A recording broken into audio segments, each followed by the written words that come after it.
Isyak aku apa? Apa?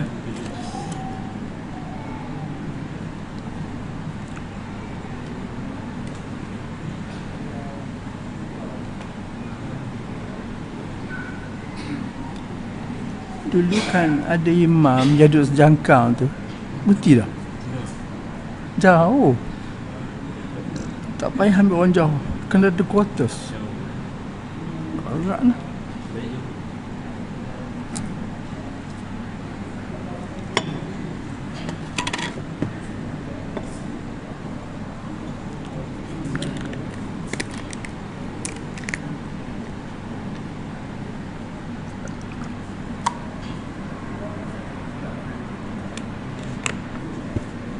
Bismillahirrahmanirrahim.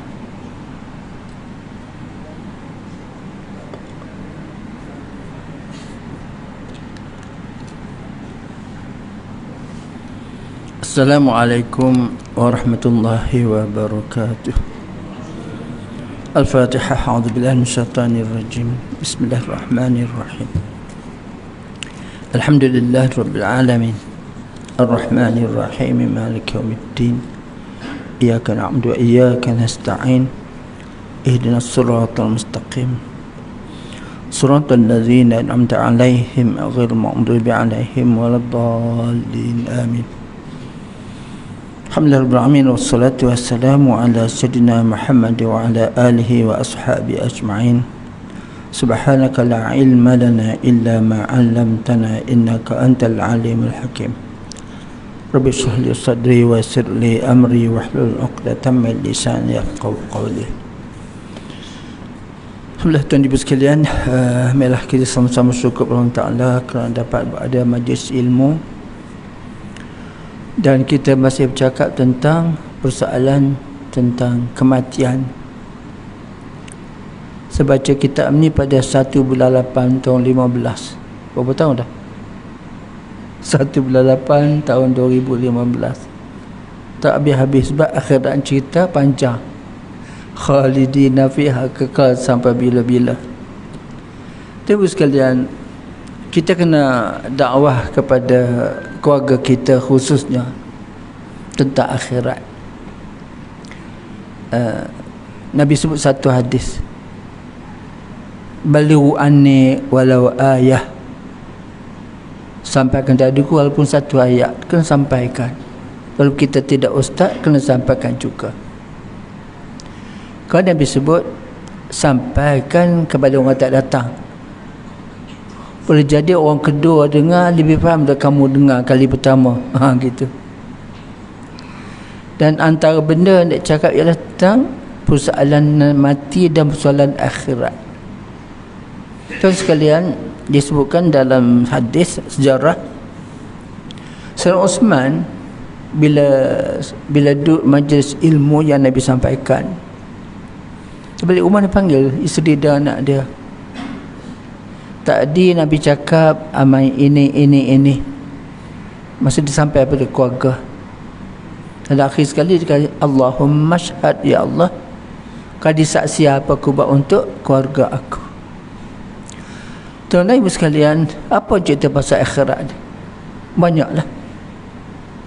Antaranya bila nak sampai ni tuan-tuan, waktu makan, sambil makan tu cerita pasal ilmu, dakwah pada dia, segalakkan anak tu, maksudnya menuntut ilmu dan beramal dengan amalan agama.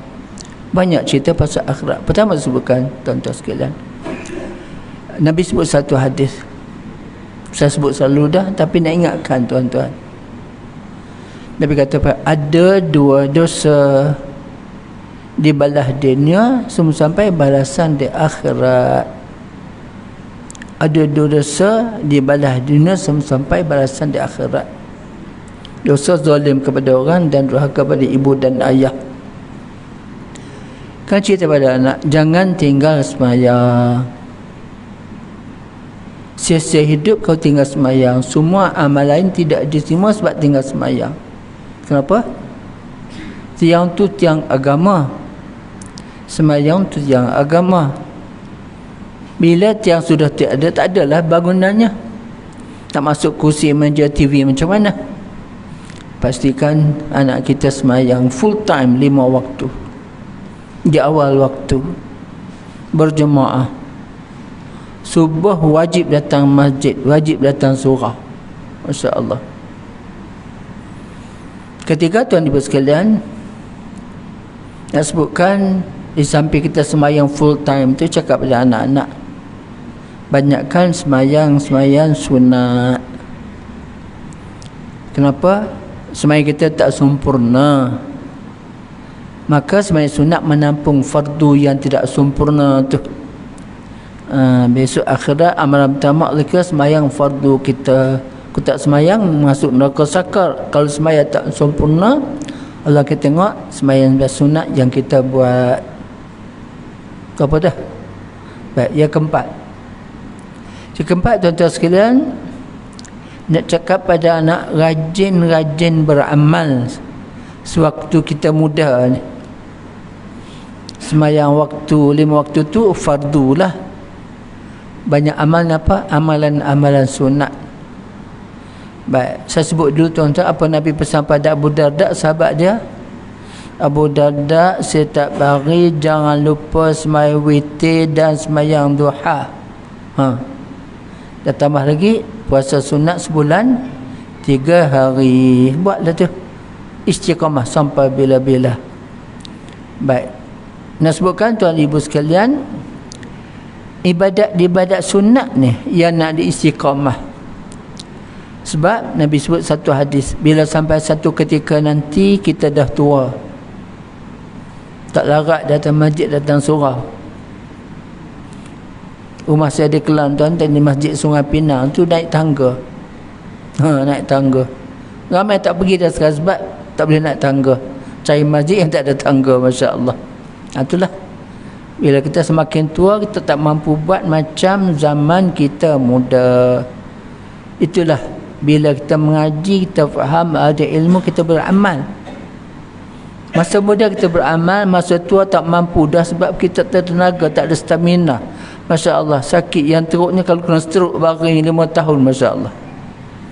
Maka Allah masukkan pahala-pahala yang kita buat masa muda tu, sewaktu kita tua, automatik bonus dapat.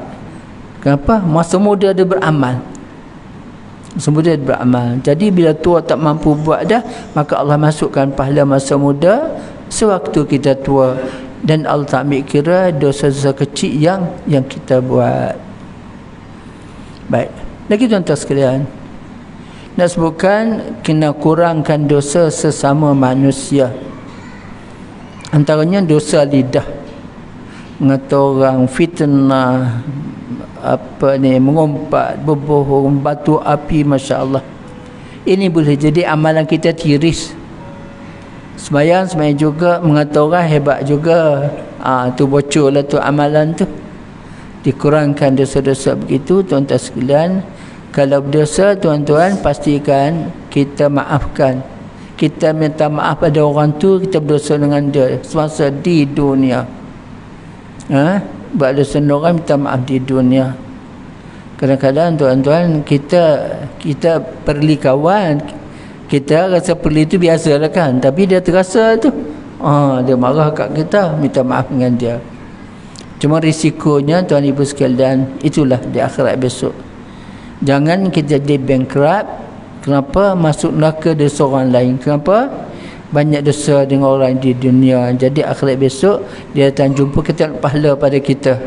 Baik, itulah dia. Jadi tuan-tuan sekalian, nak sebutkan banyakkan sedekah. Ibu-ibu ni automatik kalau kita masa muda kita buat dosa dengan manusia, minta maaf sama manusia, Allah Ta'ala ni. Kadang semayang tu kata orang gitu-gitu je lah, saya kadang buat, kadang-kadang tidak. Kadang semayang di rumah laju sungguh. Jadi nak sebutkan tuan-tuan sekalian, biarlah kita ini buat dengan sempurna ibadat kita begitu, supaya di akhirat besok kita dapat pahala tu sempurna. Antara tuan-tuan, saya nak Imam Ghazali sebut, banyakkan sedekah. Sedekah akan tutup dosa-dosa kita. Inna hasanati yuzibna sayiat, kebaikan kita buat akan tutup dosa-dosa kita. Baik, ya sebenarnya bukan banyak sedekah, selalu bersedekah walaupun sedikit. Terus sekalian, ramai ustaz duk kempen sekarang ni sedekah subuh. Apa sedekah subuh ni? Setiap hari malaikat mendoakan kita. Dua malaikat doakan kita. Yang pemurah doa, ya Allah Tuhanku, murah rezeki hamba-Mu yang baik ini, berkati hidupnya ya Allah, tambah rezeki untuk selamat dia dunia akhirat ya Allah. Jadi yang kedekut ni ada malaikat doa, Allah Tuhanku, hinakan hamba Kamu yang kedekut ya Allah, habiskan harta benda ya Allah, susahkan hidupnya yang begitu. Biarlah kita orang pertama sedekah setiap hari. Kalau saya pada sana sedekah surah masjid lah, sebab nak cari miskin tempat-tempat kita kat Pekan payah lah kan. Semua ada duit, paling kurang apa ada kereta. Baik, lagi apa tuan-tuan sekalian tentang akhirat ini? Cakap pada anak-anak, akhirat tu khairun wa abqa, lebih baik dan lebih kekal. Lebih baik dan lebih kekal, maksud kita kejar yang lebih baik itulah, dan kekal sebab tak balik ke dunia dah. Lagi kadang-kadang kita pun tak cakap pada anak kita, jadikan kita ini semasa di dunia tahu jalan untuk masuk surga Allah Subhanahu wa taala. Ada hadis saya sebut selalu dah tuan-tuan sekalian. Di dunia ni Nabi pesan, bila jumpa taman-taman surga, duduklah majlis ilmu. Mungkin waktu semayang tapi balik tak duduk majlis ilmu. Bila tak biasa, tak minat taman-taman surga masa di bumi ni, payah masuk surga akhirat besok. Itu aja. Dan tuan-tuan sekalian, kadang-kadang ada benda yang kita tak tahu, bila kita dengar Masya Allah, hebatnya. Contoh tuan-tuan sekalian, baik, 2 minggu lepas mufti datang kat surau dekat rumah saya. Dia beritahu, tuan-tuan sekalian, jangan cuai membaca doa lepas azan. Lepas azan ada doa, baca doa tu, semoga besok dapat syafaat Rasulullah di akhirat besok. Jadi siapa nak buat tu, orang tahulah. Dia tahu kelebihan baca doa lepas azan. Kemudian apa kelebihannya? Iskamah lah tuan, selalu begitu. Jangan borak-borak, jangan borak masa azan, lepas tu baca doa. Esok di akhirat besok Allah bagi syafaat pada kita, Masya Allah. Baik, kemudian tuan-tuan sekalian, apa kita nak sebut juga bila sebut pasal akhirat ini, cari modal banyaklah untuk akhirat. Nabi sebutkan, bila jumpa orang bagi salam, hadir jemputan, ziarah orang sakit, hantar jenazah ke kubur. Dan tuan-tuan, saya sebut selalu dah, jangan jadi kita terlalu tak ambil berat tentang ilmu. Ilmu apa? Ilmu sembahyang jenazah. Senang, dia tak ada rokok, tak ada sujud. Kenapa tuan-tuan sekalian? Siapa yang tak pernah, tak minat sembahyang jenazah orang lain semasa di dunia, besok akhirat besok, dia bila mati besok, otak sembahyang jenazah dia tu saja. Kita tak biasa sembahyang jenazah orang semasa dunia ni. Semasa kita hidup tak sembahyang jenazah orang, nanti kita mati orang tak sembahyang jenazah kita. Tuan-tuan, Nabi kata apa? Siapa yang mati sembahyang kali 40 orang tidak syirik, si mati dapat syafaat, dapat pertolongan daripada siapa sembahyang kat atas jenazahnya. Masya Allah. Kalau kita orang surau, ramai orang datang, orang kenal kita kan. Dan tuan-tuan sekalian, rumah kat kita tak besar, kecil.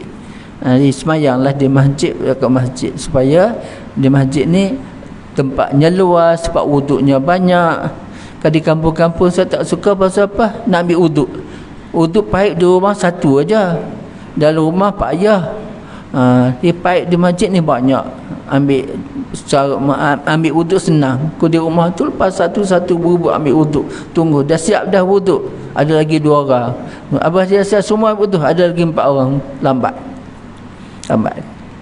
Baik. Lagi tuan-tuan sekalian, nak sebutkan amalan-amalan yang senang nak dibuat, tapi buatlah selalu. Antara selawat pada Nabi sallallahu alaihi wasallam. Paling mereka cuma selawat bunyi Allahumma salli ala Muhammad, cukup.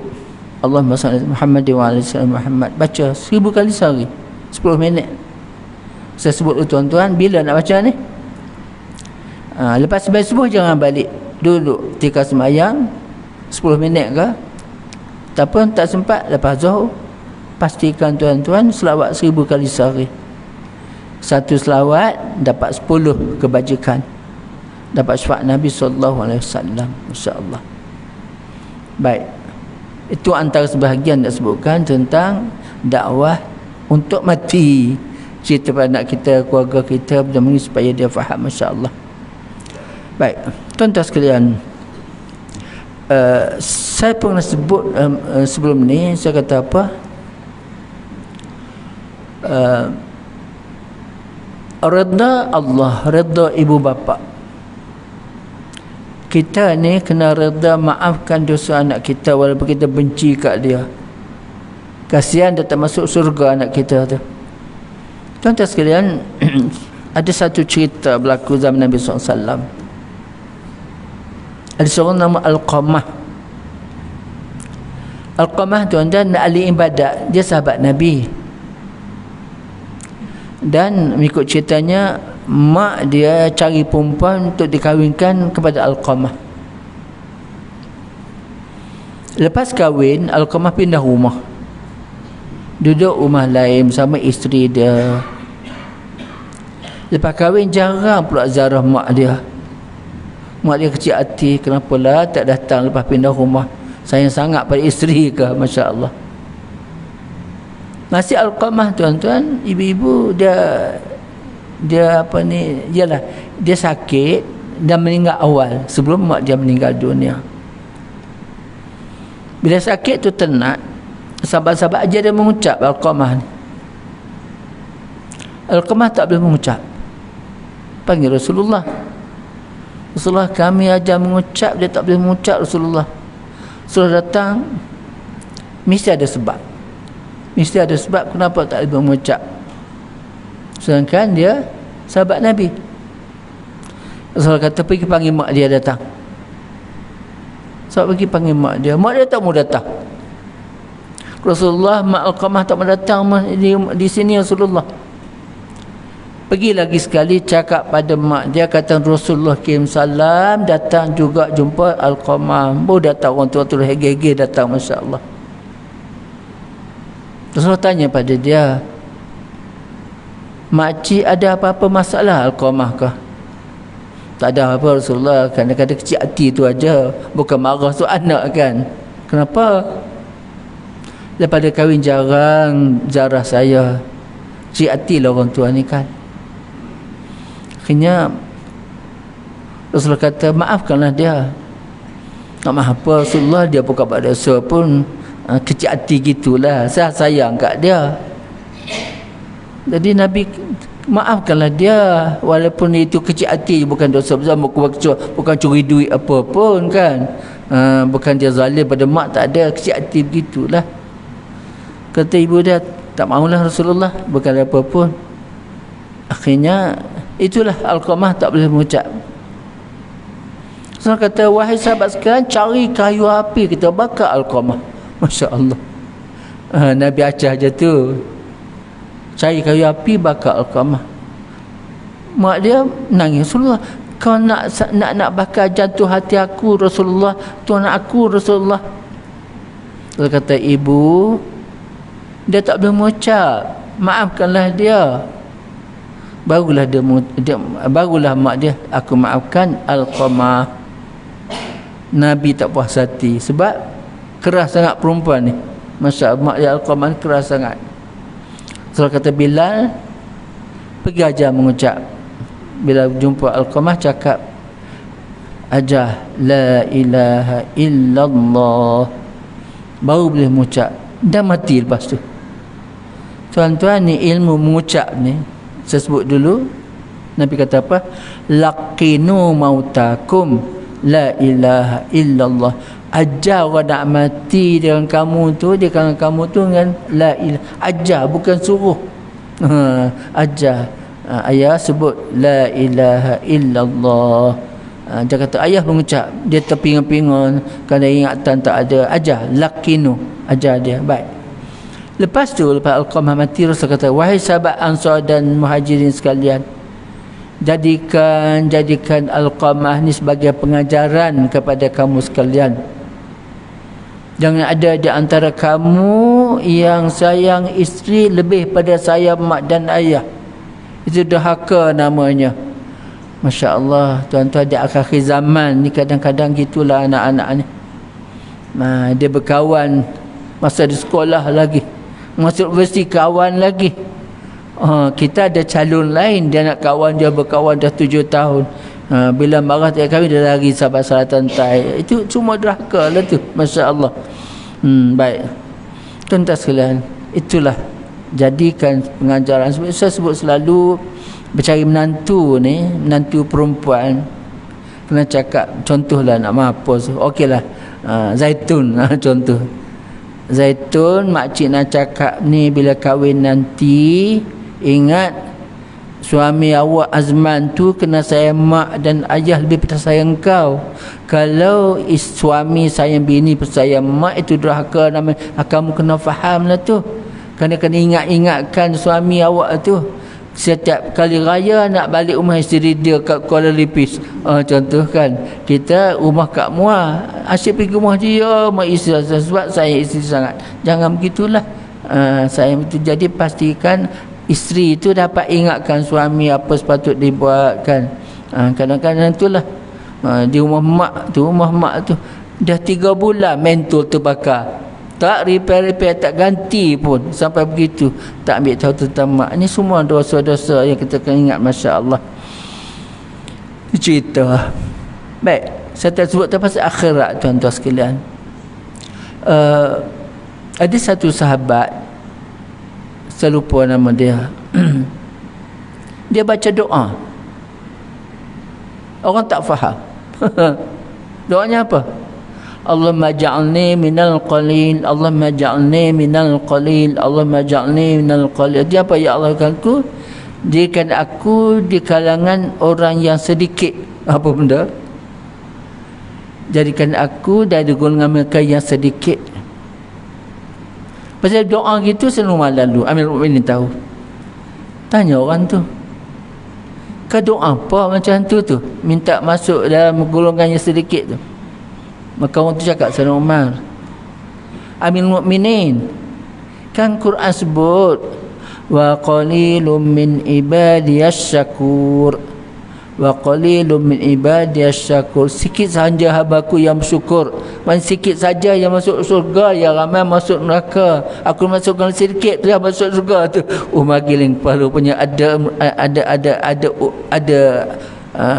umat, ada rakyat yang lebih alim pada Sayyidina Umar. Masya Allah. Jadi ilmu lah tu orang tu. Tapi dia saja yang faham. Masya Allah. Baik, tuan-tuan sekalian, cerita satu lagi ni, tuan-tuan dah dengar dah, solam balik. Ada satu hari Nabi SAW nak sembahyang jenazah. Nabi tanya, si mati ada hutang ke? Ada, Rasulullah. Aku tak mau sembahyang jenazahnya kecuali ada orang nak bayar hutang dia. Ya Rasul, aku nak bayar, kata orang tu. Baru Nabi nak sembahyang jenazah. Masya Allah. Yang kedua, seorang datang jumpa Nabi, ya Rasulullah, kalau aku pergi perang dan mati syahid, dapat masuk syurga ke? Boleh, tapi hutang kamu menghalang kamu untuk masuk syurga. Walaupun mati syahid, hutang tak bayar. Masya Allah. Ini saya kata, kalau bab-bab ilmu akhirat kalau kita tak dengar, kadang-kadang itulah kita tak dapat buat persiapan, tak apa benda untuk mati, buat persiapan apa.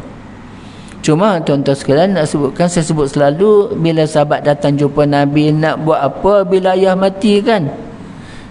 Nabi sebut, doakan untuknya, tunaikan wasiat ayah kamu, bayar hutang ayah, buat baik kawan-kawan ayah. Ayah tak tulis hutang tu. Tu masalahnya.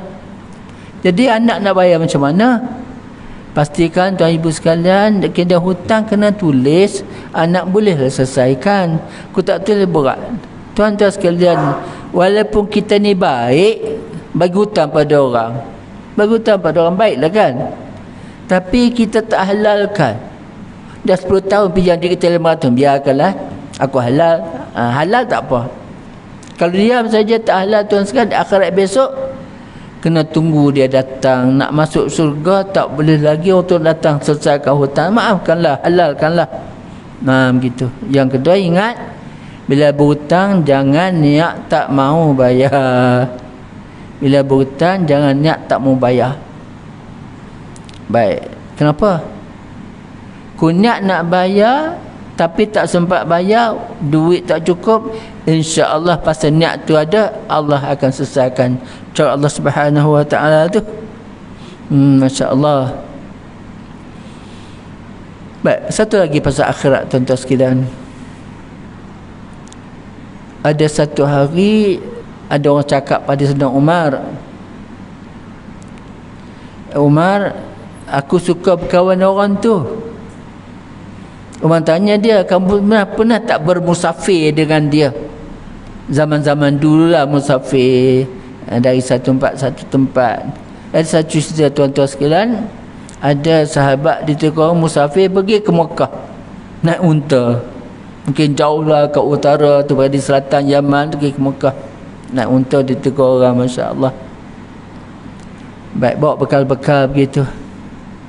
Kenapa Sayyidina Umar kata begitu? Pernah tak musafir dengan dia? Masa musafir itulah ada kawan yang sorok buah kurma, tak bagi air lebih, semua ni berdosa lah ni. Bila kita bermusafir, baru tahu orang ni baik ke tak baik.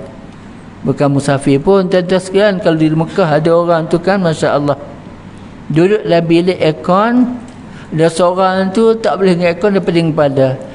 Dia seorang tu keluar, tidur kat luar lah, dia kata.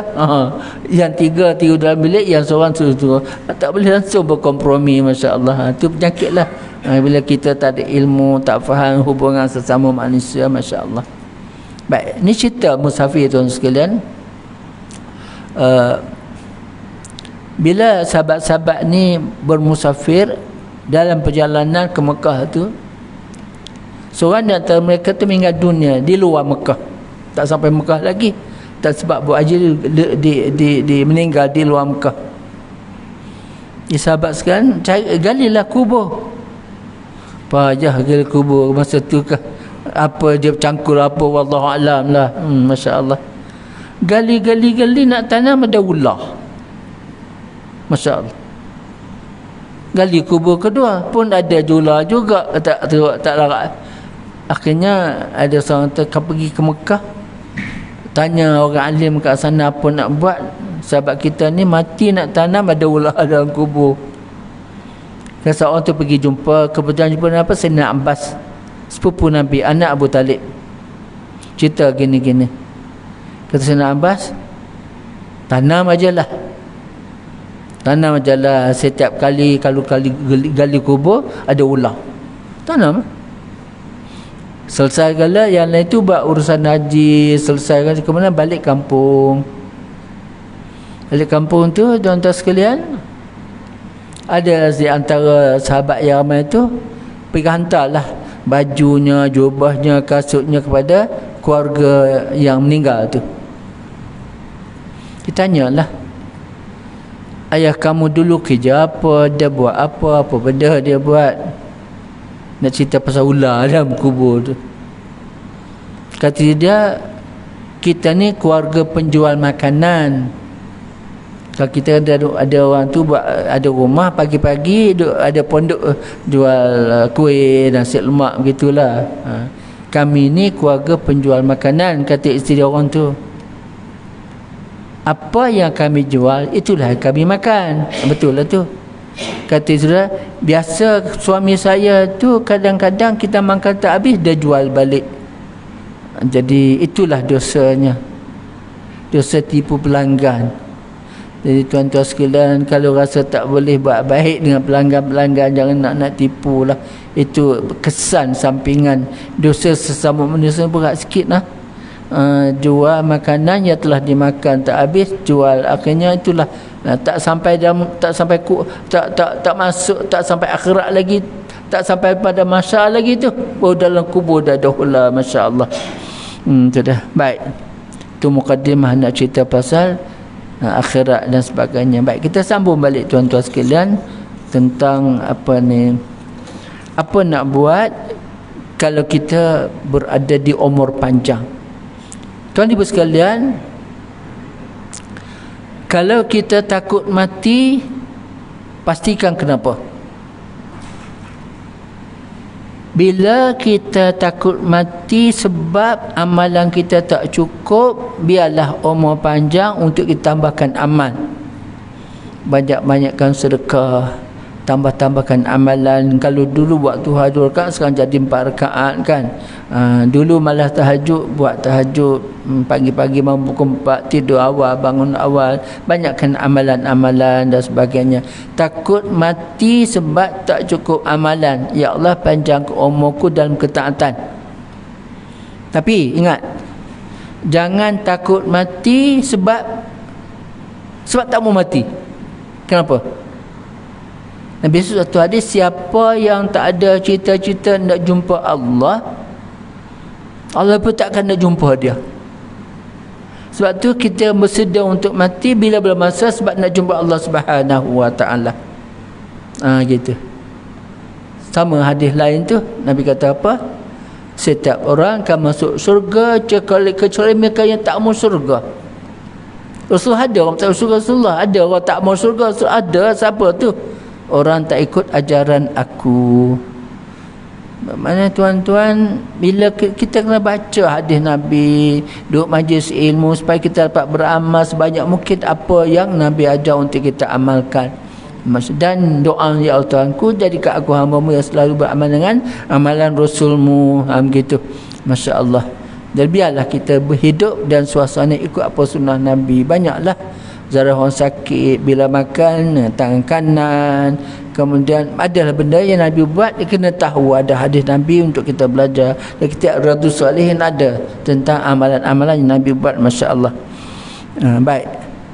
Jadi biarlah kita bersedia untuk mati sebab nak jumpa Allah Subhanahu wa ta'ala. Baik. Jadi kita kata apa? Inilah kesempatan bagimu untuk membetulkan dirimu. Sekarang perhatikanlah cara nak tengok diri kita tu. Dan cara ini kita akan merasa tenang dan dapat memperbarui harapan kita. Yang jikalau sudah baik, maka tambahkan kebaikan itu. Siapa tuan-tuan sekalian? Kita alhamdulillah, kita majlis ilmu, kita faham. Baik, bila Nabi sebut, bila seseorang tu umur 40 tahun dan dia kira amalan sedikit, dosa banyak, bersedia untuk masuk neraka. Siapa ni ke amalan ni? Dia tak fikir berapa banyak semayangku, macam mana amalanku, bila mula ibadat, macam mana perangai akhlakku dengan keluarga, dengan isteri. Fikir aku banyak dosa ke banyak pahala. Orang tak fikir begitu. Masya Allah. Jadi biarlah. Jadi sebab tu Nabi kata apa? Siapa umur 40 tahun, siapa umur 40 tahun dan dia kira amalan sedikit dan dosa banyak, Nabi kecewa, bersedialah untuk masuk neraka. Bukan tak boleh berubah. Bila 40 tahun tu dah hujung dah. Kalau orang masuk waktu asar nak maghrib dah tu. Jadi kalau beramal pun dah tak cukup tu. Tak ke lagi dosa dengan orang lain, pahala tiris dan sebagainya. Masya Allah. Baik tuan-tuan sekalian, Nabi nak wafat, apa Nabi buat? Satu hari Nabi bercakap dengan sahabat-sahabat, mungkin di luar masjid lah, luar masjid. Nabi kata apa? Aku ni lagi macam-macam, tak lama dah nak hidup ni. Tu dia. Nabi takut sangat mati bawa dosa. Cukup takut. Lagi Nabi kata, aku ni rasa macam tak lama dah hidup. Siapa di antara kamu-kamu yang pernah aku zalim dulu, hari ni balas baliklah kepada aku. Siapa yang pernah dulu aku ambil duit dia ke hutang, aku nak bayar balik. Siapa yang tak kamu pernah aku buat sesuatu yang dia tak suka, dia kecil hati, cerita pada aku hari ni. Seorang pun tak jawab sebab tak ada siapa berdosa Rasulullah. Masya Allah. Bila Nabi dosa, siapa yang pernah buat zalim pada dia, tolong bangun cakap, aku buat apa-apa dia, aku nak dibalas balik hari ni. Jadi bangun satu orang sahabat namanya Ukasyah. Ukasyah ni cakap Rasulullah, ya Rasulullah, tak ada siapa pun yang nak balas balik pada kamu buat dosa. Kita tak ada dosa, tapi engkau desak-desak minta supaya siapa yang dosa dengan engkau Rasulullah, hari nak balas balik. Aku nak cakap Rasulullah, kata Ukasyah. Dalam perang Uhud Rasulullah, kau naik kuda, kau pukul kuda kau tu, nak suruh kuda tu lari laju. Kau pukul paha aku Rasulullah. Aku ingat tak sengaja kau pukul paha aku. Nabi nak sangat dia balas, kata aku Rasulullah sengaja pukul kamu. Sebab dia nak dibalas, Masya Allah. Jadi Ukasyah memanglah disebut begitu. Kau tak sengaja Rasulullah, tak, aku sengaja. Jadi apa yang berlaku tuan-tuan sekalian? Nabi takut di akhirat besok ada dosa dia bawa sebab dosa dengan orang dia tak maafkan. Maka ketika itu tuan-tuan sekalian, Rasulullah kata, Ukasyah, hari ni aku nak kau balas balik apa aku buat kepada kau dulu tu. Maka apa berlaku tuan-tuan sekalian? Rasulullah kata, Bilal, kau pergi rumah Fatimah. Pergi rumah Fatimah, ambil tongkat. Masya Allah. Pelik kan?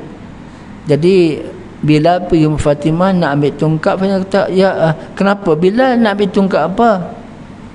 Hari ni Nabi nak dia dibalas balik atas seorang itu, sebab dulu-dulu orang tu pernah dipukul oleh Rasulullah dalam satu peperangan.